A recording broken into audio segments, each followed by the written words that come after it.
Story 1. I got lost in the forest. My name is Sofia Maldonado, and when I was 9 years old, I got lost in a forest behind a playground where I used to play in Sierra Juarez, Oaxaca.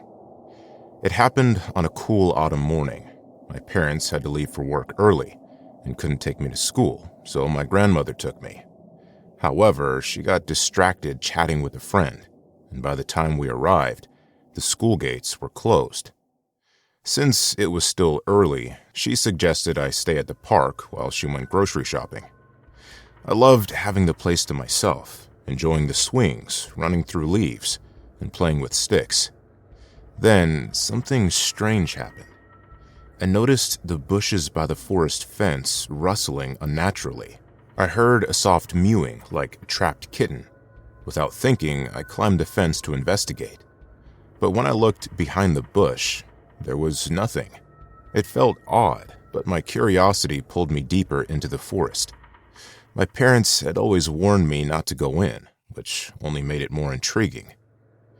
I walked for about 15 minutes when an unsettling feeling crept over me.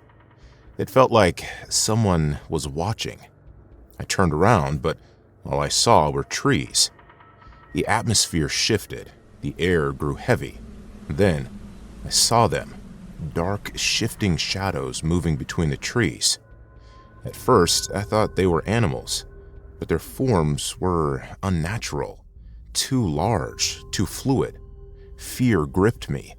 I started running, convinced something was chasing me. No matter how fast I went, the presence never left. I lost all sense of direction. My surroundings felt foreign, unfamiliar. That's when I saw it. An abandoned house with shattered windows and a worn-down door. I knew I shouldn't go inside, but I thought if I climbed onto the roof, I might see the playground, and I still felt like something was lurking in the trees. Gathering my courage, I stepped inside. The house swallowed all light. My eyes couldn't adjust. I turned to leave, but the door slammed shut behind me. Trapped. The silence was thick, pressing. Then, something moved in the darkness, coming closer. A figure emerged, a woman in a large dark dress, her hair cascading over her face. Her eyes were empty, sunken. I tried to scream, but fear choked my voice. She reached out and took my hand, leading me deeper into the house. I wanted to resist, but my body wouldn't obey. She locked me in a pitch-black room. Minutes or hours passed, I couldn't tell. When she returned, she took me to another room. At first, it looked just as empty, but then I saw them, shifting formless shadows. One began to morph, its darkness solidifying into a familiar face. My grandmother. Something inside me believed it was really her. Maybe I was just desperate to see someone I knew. But when the woman placed her hand on my grandmother's shoulder, she dissolved into the darkness. Gone. Panic surged through me. I had to get out. Summoning all my strength, I ran straight through the woman. She wasn't solid, just mist and shadow. I didn't stop to think about it. I just ran. I burst outside, blinking in the blinding sunlight. But the forest had changed.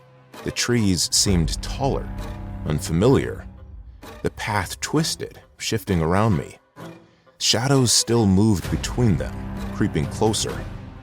Just when I thought I was trapped again, I spotted a small cabin. I ran inside, locking the door behind me. The air inside was icy, heavy. I tried to catch my breath, but then I saw it. A shadow outside the window, watching me. The window shattered. Whispers filled the air. Furniture rattled. The walls trembled. Then, silence.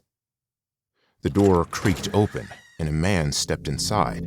At first, I thought he was another shadow, but as he approached, I saw he was real. He asked what I was doing there.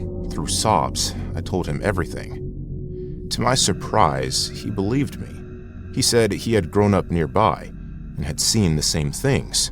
The forest, he explained, was old, steeped in dark history. People had vanished there, their stories becoming whispers in the trees. He guided me back to the park, warning me never to return to the forest. I promised him I wouldn't, and I've kept that promise ever since. I still don't know what I encountered that day, or why the abandoned house holds such darkness. But I do know this: what happened was real, and I share this story as a warning. Some places are meant to be left alone. Story 2: The Devil's Cabin. While I was getting our suitcases from the top of the closet, I found an old Ouija board that Jesse and I bought at an antique bazaar, but never dared to use alone. I thought it would be the perfect opportunity to try it out, especially in the supposedly haunted cabin we were heading to. Without much thought, I packed it at the bottom of one of the suitcases. We left home around 11 a.m., picking up Rocio, her boyfriend Ruben, and her sister Carrie on the way. Jesse and I were excited, unaware that our joy would soon turn into terror. The drive was pleasant, filled with conversations about past trips. As we entered the main road to the campground, the weather turned strange. Despite it being summer, it was cold and foggy. The dense fog quickly enveloped the road, creating an eerie atmosphere. Suddenly, a truck emerged from the fog, swerving into our lane. I barely managed to avoid it, skidding off the road. No one was hurt, but the incident left us shaken. Carrie in particular seemed pale and distant, but we brushed it off as shock. We arrived at the campground, where a staff member guided us to our cabin. The place was rustic and old, with a musty smell.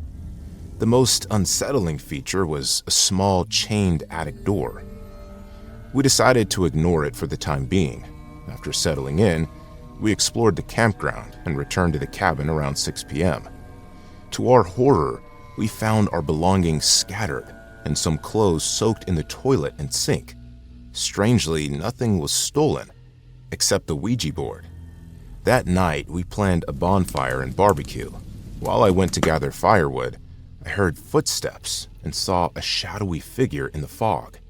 I felt disoriented, as if walking in circles, and only managed to return with Ruben's help.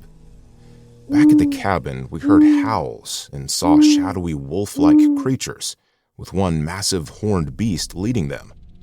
We barely made it inside as they attacked the door, clawing at the wood. The cabin shook violently, and we heard noises from the attic. Carrie began convulsing, foaming at the mouth, and we struggled to restrain her. Desperate, I decided to seek help. Despite the rain and my injured ankle, I made my way to the campground's reception. Along the way, I felt a presence behind me and heard a voice whisper, "You're going to die." I pushed through the fear and finally reached the reception, where I collapsed. The staff called for help, and a helicopter was dispatched to the cabin. When we returned, the rescuers found Carrie in critical condition. She was airlifted to the hospital but died 3 weeks later. Rocio and Ruben blamed us for the tragedy and cut off contact. Jesse and I stayed together, but the experience left a lasting mark on us. The Ouija board, the cabin, and the horrors we faced that night remain a haunting memory.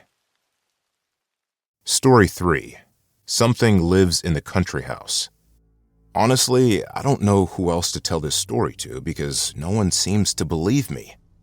My family insists it's just a recurring nightmare I'm obsessed with, but I don't think any of this is normal. It all started years ago when I was just a child. My parents bought a house in the countryside. It was a beautiful home, cozy, and surrounded by lush green fields where I could play to my heart's content. I was thrilled to spend our summer vacations there. My 3 siblings and I were excited, and the house didn't disappoint. We enjoyed nature, had internet access, and rarely experienced power outages. We even made friends with the local kids. Everything seemed perfect. But as time went on, I started noticing strange things, small details that adults overlooked, but my curious child's mind couldn't ignore. One day, while playing air hockey in the basement, which had been turned into a game room, my friend and I heard whispers. At first, we thought it was my siblings playing a prank, but the whispers persisted, no matter how much we ignored them. Another time, during a rainy day, I was building a dinosaur model in my room when I heard knocking at my door. I called out, "Come in!" but no one entered. After the third knock, I opened the door to find no one there. Just as I turned back, the model flew off the table and smashed against the wall near my head. Terrified, I ran to my parents, but they dismissed it as my imagination. Things only got worse. One evening, my siblings and I built a massive fort in the living room, using cushions and blankets. We decided to sleep there and went to the kitchen to prepare popcorn and ice cream for a movie night. As the youngest, I was tasked with carrying the snacks to the fort, but as I approached, I heard whispers coming from inside. I knew it couldn't be my siblings. They were still in the kitchen. I called out, but no one answered. When I opened the fort, it was pitch black inside, unnaturally so. Suddenly, the fort exploded, sending cushions and blankets flying in all directions. My siblings blamed me, thinking I had ruined it on purpose. These strange occurrences only happened to me. It was as if whatever lived in that house had fixated on me, tormenting me every summer. As I grew older, we visited the house less frequently. Responsibilities kept me away, and I tried to forget the horrors I'd experienced. But one summer, my parents insisted I spend a few days there. At first, everything seemed normal, and I even began to doubt my childhood memories, thinking I'd imagined it all. But that was until the night I felt an eerie tension in my room. The door, which I'd closed, was now open. The hallway was darker than usual, and a painting at the end seemed to stare at me. I tried to ignore it, but the room grew freezing cold. I felt something icy touch my leg. When I opened my eyes, a shadowy figure loomed over me. It whispered, "I'll come for you someday," before I managed to scream and break free from its grip. The next morning, I made an excuse to leave and vowed never to return. But this year, my nephew stayed at the house and had to come back early because he kept seeing a shadow man everywhere. My family blames me, accusing me of scaring him with my stories, even though I've never spoken to him about it. I don't care what that thing is or why it's obsessed with me and now my nephew. I just wish someone would believe me. It would make me feel less alone. But for now, I'll keep avoiding that cursed country house.